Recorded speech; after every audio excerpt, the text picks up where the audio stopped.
એક વખત પરમ પૂજ્ય પ્રમુખ સાંઈ મહારાજ બોચાસનમાં બિરાજમાન હતા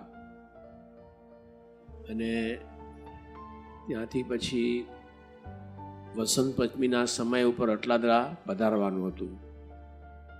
તો તે દિવસે જ્યારે નીકળવાનું હતું બોચાસનથી, તે દિવસે સવારે એમને મને બોલાવ્યો અને આદેશ આપ્યો, કારણ કે સારંગપુર આપણે અટલાદરા બે તરફથી જવાય. એક તો બામણગામ ગંભીરા તરફથી પણ જવાય અને વાસદ તરફથી પણ જવાય. એટલે ઘણીવાર સ્વામી શ્રી ત્યાં બામણગામ ગંભીરા થઈને જ ત્યાં અટલાદરા પધારતા હતા. એટલે આ વખતે મને મેં આદેશ આપ્યો કે આપણે આ બાજુ વાસદ તરફથી જઈએ અને રસ્તામાં જીટોડિયા ગામ છે, ત્યાં આપણા સનિષ્ઠ હરિભક્ત છે ઈશ્વરભાઈ, એમને આપણે એ રીતે એમને દર્શન આપતા જઈએ. કારણ કે ઈશ્વરભાઈની તબિયત ખૂબ જ નાજુક હતી અને ઈશ્વરભાઈ આપણે અહીંયા જીટોડિયા જ ગામ છે આણંદમાં જ, એના સનિષ્ઠ હરિભક્ત હતા અને ખૂબ સ્વામીને વિશે, પ્રભુ સાંઈ મહારાજ વિશે ખૂબ ભાવિત હતો. એટલે અને એમની માંદગી પણ થોડી ગંભીર હતી.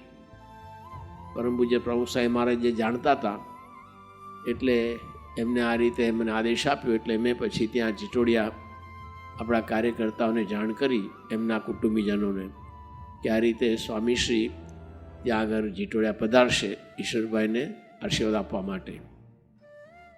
પછી તો જ્યારે ત્યાં અમે પહોંચ્યા જીટોડિયા, ત્યારે તો કારણ કે સ્વાભાવિક છે કે પ્રમુખ સાંઈ મહારાજ આવવાના હતા, એટલે બધા ઘણા બધા હરિભક્તો ભેગા થઈ ગયેલા. અને જે ઈશ્વરભાઈનું જે ઘર હતું એના ચોકમાં બધા હરિભક્તો તે ભેગા થયા હતા. અને એટલા માટે એમના જે દીકરાઓ હતા એ ઈશ્વરભાઈનો જે ખાટલો જે અંદર હતો એને બહાર રવેશીમાં તે લાવીને મૂકેલો હતો. એક બાજુ એ ઈશ્વરભાઈનો ખાટલો હતો અને એક બાજુ પાટ હતી. એ પાટ ઉપર વચમાં પરમ પૂજ્ય પ્રમુખ સાંઈ મહારાજ બિરાજમાન હતા. એમના જમણા તે પૂજ્ય વિવેકસાગર સ્વામી બેઠા હતા અને ડાબી બાજુએ હું હતો. અને મારે ડાબે હાથે એક લાકડાની હેન્ડલવાળી ખુરશી હતી અને એ ખુરશીના હેન્ડલ ઉપર એક પંચમૂર્તિ મોટી ત્યાં મૂકવામાં આવેલી હતી અને બેઠક ઉપર એક ઘીનો દીવો રકાબીમાં તે રાખવામાં આવ્યો હતો. પછી પરમ પૂજ્ય પ્રમુખ સાંઈ મહારાજે ઈશ્વરભાઈના આખા શરીરે હાથ ફેર્યો, એમને ખૂબ રીતે આશીર્વાદ આપ્યા, ખૂબ સારી વાતો તે કરી. આ બધી વિધિ ચાલતી હતી. એમાં જે ઘરનામાંથી કોઈ મોટો થાળ ફ્રૂટનો સમારેલો હતો ને એ લાવીને પેલા હેન્ડલ ઉપર મૂક્યો. પછી સ્વામીશ્રીએ બધી ઉપચારિક બધી વાતો કર્યા પછી મને આજ્ઞા કરી કે હવે પેલો થાળ છે તમે ઠાકોરજીને ધરાવી અને કાર્યકર્તાઓને આપો. એટલે કાર્યકર્તા ત્યાં ચોકમાં બધા હરિભક્તો બેઠા છે, એમને વહેંચી દે, એટલે પછી આપણે ત્યાંથી જઈ શકીએ. એટલે એ રીતે એમના આદેશ પ્રમાણે મેં ઠાકોરજીની થાળ ધરાવી અને પછી કાર્યકર્તાને હું આપતો હતો. પણ પ્રમુખ સાંઈ મહારાજે સામેથી જ એ મારા હાથમાંથી થાળ લઈ લીધો અને પછી એ થાળ આમ ફેરવી અને પેલા કાર્યકર્તાને કે જો આ બાજુ છે ને બહુ ગરમ છે એ રીતે. અને પછી તો ત્યાં પ્રસાદ વહેંચાઈ ગયો. ત્યાર સુધી તો મને કંઈ બહુ ખ્યાલ આવ્યો નહીં, પરંતુ જ્યારે અમે ગાડીમાં બેઠા ત્યારે પરમ પૂજ્ય પ્રમુખ સાંઈ મહારાજે એ રીતે નારાયણચંદ્ર સ્વામીને કહ્યું કે આપણે પેલી ક્રીમ છે બરનો લાવો અહીંયા ચોપડીએ. ત્યારે ખ્યાલ આવ્યો કે સ્વામીની પ્રમુખ સાંઈ મહારાજની જે જમણા હાથની આ પહેલી આંગળીનું ઉપરનું જે ટેરવું છે એ આખું ફૂલી ગયેલું, એકદમ બબલ થઈ ગયેલું રીતે. ત્યારે મને ધ્રાસકો પડ્યો, કારણ કે બનેલું એવું ને કે જે નીચે દીવો હતો એ દીવાની જે ફ્લેમ કહેતા જ્યોત સતત આમ નીચેથી હતી, એટલે પેલો થાળ એ બાજુ જે હતો એ બાજુ એકદમ થાળ તપી ગયેલો હતો.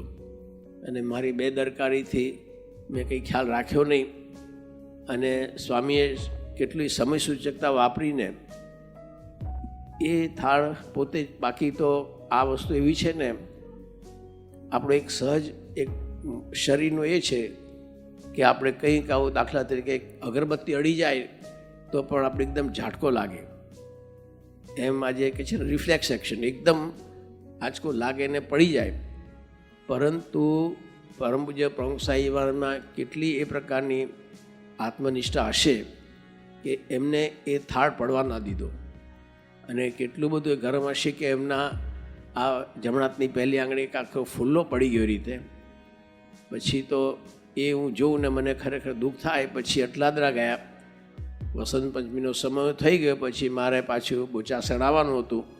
એટલે હું સ્વામીની વિદાય લેવા ગયો અને મેં સ્વામીને પ્રાર્થના કરી કે સ્વામી, મારાથી આવી ભૂલ થઈ કે માટે માફ કરજો. પણ સ્વામી એ વાત સાંભળે જ નહીં અને બીજી ત્રીજી વાત ઉપર જ ચડી જાય. 2-3 વાર મેં આ રીતે સ્વામીને માફી માગી, પણ સ્વામીએ એ વાત ઉપર ધ્યાન લીધું જ નહીં.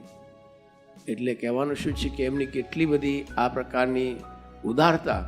ભૂલ તો ખરેખર મારી હતી, ઠપકો આપવો જોઈએ કંઈ, પણ જરા પણ એ બાબત પોતે એનો એ લાવ્યા જ નહીં રીતે, એ વાતને જ એમને ટાળી દીધી. એટલે ખ્યાલ આવે કે સ્વામીનું કેટલું આમ ઉદાર દિલ હતું. અને ખરેખર એમની જે સહનશીલતા, બાકી તો કોઈના હાથમાં જો આ રીતે હોય તો એ થાળ પડી જ જાય, પરંતુ પ્રમુખ સાહેબ મહારાજે એ પડવા ન દીધો. અને આવી રીતે ખરેખર એ જે પ્રસંગ રીતે બની ગયો મારા જીવનમાં. આજે આપણે જે અહીંયા આગળ અત્યારે સભામાં બધા સંતો હરિભક્તો બધા છીએ, દરેકના જીવનમાં કંઈક એવી યાદગાર સ્મૃતિઓ હશે, અને એ બધી પણ બધાને આનંદદાયક ને સુખદાયક સ્મૃતિઓ હશે. પણ મારા જીવનમાં જે આ એક પ્રસંગ બનેલો છે ને એ દુઃખદાયક છે, અને એ આજે પણ હું ભૂલી શક્યો નથી. આજે પણ એ સ્વામીની આંગળી પર જે ફૂલ હતો હજુ પણ મને તે દેખાય છે. અને એ જ્યારે હું એની સ્મૃતિ કરું ત્યારે મને દુઃખ થાય છે. તેમ છતાં પણ આજે હું એને સંભાળું છું, કારણ કે એ સ્મૃતિ ભૂલાતી નથી. અને એને કહીને જે ખરેખર પરમ પૂજ્ય પ્રમુખ સાહેબનું જે ઉદાર અને આમ દિવ્ય જે એમનું સ્વરૂપ હતું ને, એના રીતે દર્શન રીતે થાય છે. એટલે એવી ખરેખર પરમ પૂજ્ય પ્રમુખ સાહેબ મહારાજની આ એક દિવ્યતા હતી. સજાન સ્વામી મહારાજની જય.